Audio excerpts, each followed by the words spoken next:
उनको जमानत नहीं मिल रही थी, बाकी सबको जमानत मिल चुकी है रेगुलर।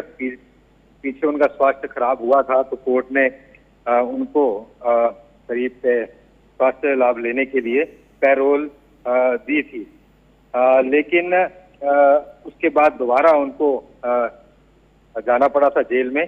उसके बाद से लगातार तमाम चीजों को लेकर के वो कोर्ट में थे, और क्योंकि पूरा का पूरा मामला मनी लॉन्ड्रिंग का था जी। इस पूरे मसले में उनको मई महीने में 2022 में उनको गिरफ्तार किया गया था, यानी कि करीब 2 साल से ज्यादा का वक्त हो गया है। तो इस पूरे मसले पर कई जिरह हुई, काफी ज्यादा इसमें गवाहियां हुई, तमाम चीजें हुई, और वो न्यायिक हिरासत में थे। इस पूरे मसले के बाद पिछली बार जो सुनवाई हुई थी उसमें कोर्ट ने आदेश, तमाम दलीलों को सुनने के बाद जमानत पर आदेश अपना सुरक्षित रख लिया था। और उसमें जो सत्येंद्र जैन के वकील बार बार यही कह रहे थे, जब सब कुछ पूरा हो चुका है, सुनवाई या कोई सबूत नहीं है, तो अब उनको हिरासत में रखने का कोई मतलब नहीं है, इसका कोई उद्देश्य नहीं है जी। तो ऐसे में उनको बाहर किया जाए। हालांकि ईडी बार बार कह रही थी कि अगर जैन को रिहा किया गया तो वो गवाहों को प्रभावित करेंगे और भी कई बातें, तो उनको दलीलों को नहीं मानते हुए कोर्ट ने फिलहाल उनको दिया है। जी।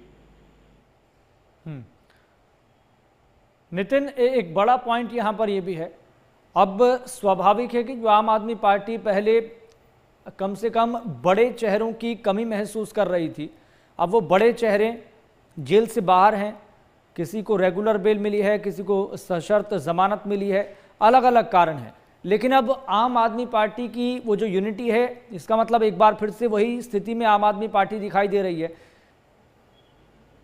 देखिए, सत्येंद्र जैन एक बड़ा चेहरा है, और क्योंकि जब भी कोई बड़े आंदोलन होते थे तो हमने देखा था कि अरविंद केजरीवाल, मनीष सिसोदिया और सत्येंद्र जैन, हमें याद है कि जब सीसीटीवी लगाने की फाइल पास करानी थी और एलजी के दफ्तर पर बाहर करीब हफ्ता भर के ज्यादा वक्त तक धरने पर बैठे रहे थे, तो उसमें अरविंद केजरीवाल थे, मनीष सिसोदिया और सत्येंद्र जैन थे, और सबसे पहले गिरफ्तारी भी सत्येंद्र जैन की ही यहाँ पर हुई है। तो ऐसे में अब क्योंकि चुनाव है दिल्ली का, तो एक बड़ा बूस्टर वहां पर मिलने वाला है, और चुनाव में अब पूरी ताकत आम आदमी पार्टी ने झोंकी हुई है।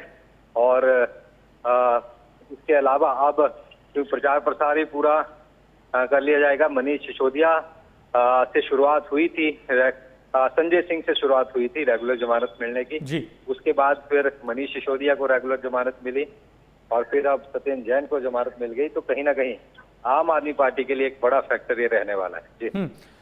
नितिन, आप हमारे दर्शकों को ये भी समझाएं कि पहले भी कई दफ़ा अर्जियां दाखिल की जाती रही कि रेगुलर बेल मिल जाए, लेकिन अर्जियां कभी खारिज होती गई और कभी न्यायिक हिरासत को एक्सटेंड कर दिया जाता था। तो ईडी की तरफ से समय समय पर किस तरह की दलीलें रखी जाती थी, और अब तक इस पूरे मामले में इन्वेस्टिगेशन कहां तक पहुंची है?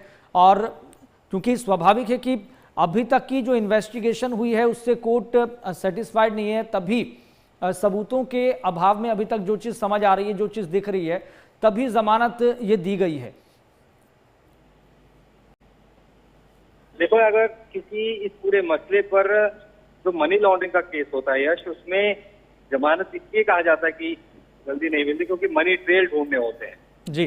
पैसा जो है कहाँ से आया, किसके पास गया, कौन कौन इसमें इन्वॉल्व था, तमाम चीजें वहां पर देखी जाती हैं। और इसके लिए कहा जाता है कि काफी वक्त इसमें, क्योंकि जो इलेक्शन है, फिजिकली मनी गई है, वो तमाम चीजें देखी जाती हैं। अब जैन पर आरोप ये था कि उन्होंने 2009, 10 और 11 के बीच में कुछ फर्जी कंपनियां बनाई।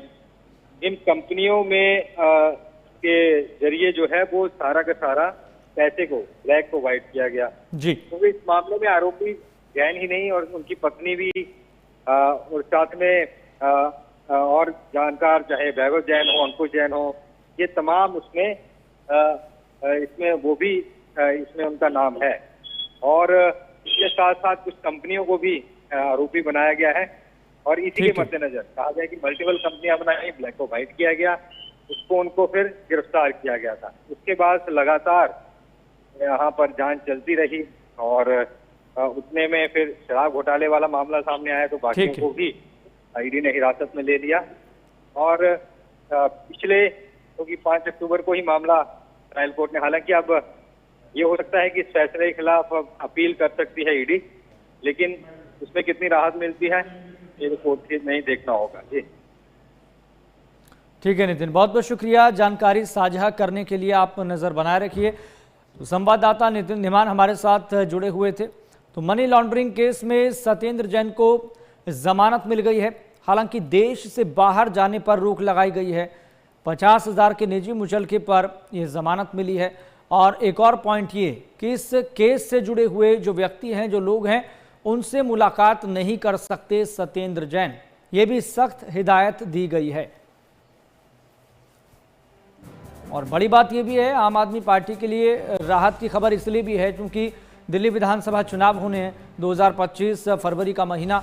लेकिन उससे पहले तमाम जो बड़े चेहरे थे आम आदमी पार्टी के, तमाम जो बड़े नेता थे आम आदमी पार्टी